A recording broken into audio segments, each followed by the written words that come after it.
السلام عليكم ورحمة الله تعالى وبركاته. كي دايرين؟ كنتمنى تكونوا بخير وعلى خير وتكون احوالكم طيبة ان شاء الله.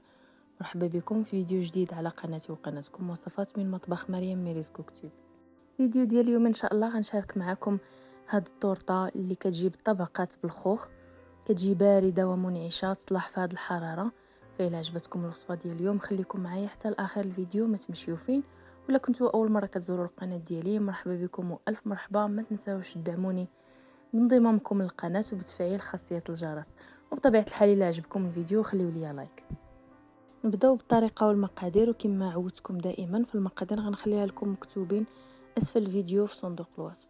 اول حاجة غادي نبداو بها هي الطبقة ديال الكيك. غادي ناخذ هنايا حبة ديال البيض تكون بدرجة حرارة المطبخ، قبيصة ديال الملحة، شوية ديال السكر فانيليا. هنا العبارات خديتهم بالكاس ديال العنبة. غادي ناخذ نص كاس ديال السكر سنيدة، وغادي نطرب كل شيء مزيان حتى كيولي الخليط اللون ديالو اصفر مفتوح. غادي نضيف واحد نص كاس ديال زيت المائده، وغادي نستمر في التطريب.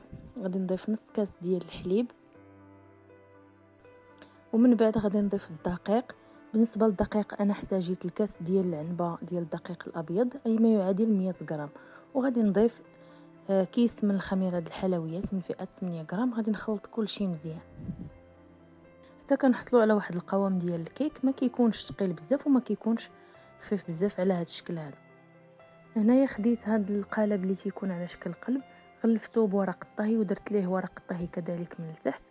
غادي نصب فيه الخليط ديال الكيك، وغادي نقاد هذاك العجين مع المول باش هكا ما يجيونيش الجوانب فارغين. من بعد ما غادي نقادهم غادي ناخذ هنا واحد شويه ديال الكاوكاو ايفيلي، وغادي ندير واحد الكميه غير قليله من الفوق. تقدروا تستعملوا اي نوع ديال المكسرات بغيتو. بالنسبه للطريقه ديال الطهي غادي ندخلوها الفران اللي مسخنينه مسبقا على درجه حراره متوسطه تقريبا 160 درجه. بالنسبه للمده ديال الطهي فهو راه ما كياخذش مده طويله، تقريبا ما بين 10 حتى ل 12 دقيقه. من بعد ما كيطيب الكيك كنحتفظ به جانبا حتى كيبرد، وغادي ندوزو باش نوجدو الطبقه الثانيه ديال الكريمه. بالنسبه للمول هنايا خديته وغلفته بالبلاستيك غذائي باش هكا منين غادي ندير ديك الطبقه الثانيه ما تهبط لياش على الجوانب ديال المول. هنا غادي ناخذ واحد الحبه ديال الخوخ اللي غسلتها مزيان، وغادي نقطعها هكايا شرائح اللي يكونوا رقاقين بهذا السمك هذا كما كتشوفوا في الفيديو. غادي نخلي الخوخ جانبا وغادي ندوز باش نوجدو الطبقه الثانيه ديال الكريمه. هنايا في كاسرونه غادي ندير 3 ديال المعالق كبار ديال بودره الكريم باتيسير يكونوا عامرين، وغادي نضيف عليهم واحد الساشي ديال الفلون ديال الشينوا هذاك ديال درهم، وغادي نضيف 3 ديال المعالق كبار ديال سكر سنيده. السكر تيبقى على حسب الذوق، القليل من سكر فانيليا.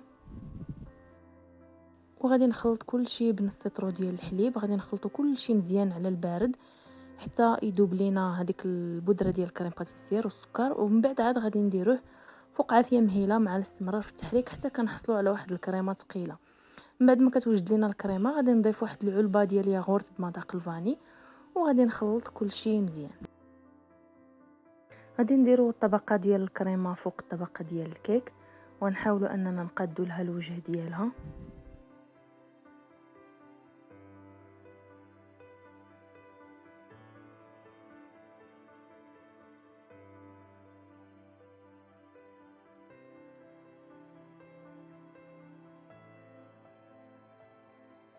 ومباشره غادي نبدا نستف هذوك الشرائح ديال الخوخ فوق من هذيك الكريمه قبل ما تبرد.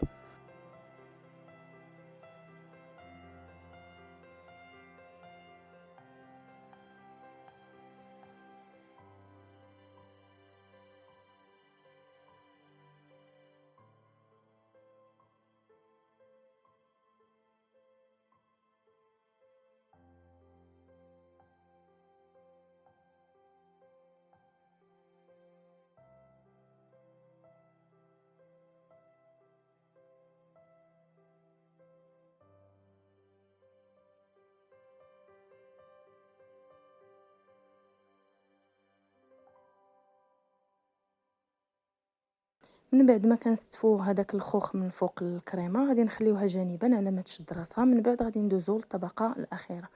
بالنسبه للطبقه الاخيره في كاسرونه هنايا درت كاس ديال العصير ديال الجزر، وضفت ليه واحد الكاس ديال الماء غير باش نخفو. تقدروا ديروا في بلاصتو العصير ديال البرتقال، انا درت عصير الجزر لانه هو اللي كان عندي متوفر. غادي نضيف واحد المعلقه كبيره ديال السكر سنيده، وغادي نضيف واحد الساشي ديال الفلون ديال الشينوا. غنخلط كلشي مزيان على البارد وغادي نديرو على عافيه مهيله حتى غادي يغلي ليا الخليط. من بعد غادي نصبو فوق هذيك الطبقه ديال الخوخ. يستحسن انكم تخليوها تبات ليله كامله في الثلاجه قبل التقديم. كان هذا الفيديو ديال اليوم، شكرا على المشاهده. الى عجبكم ما تبخلوش عليا بلايكاتكم. موعدنا في فيديو مقبل ان شاء الله.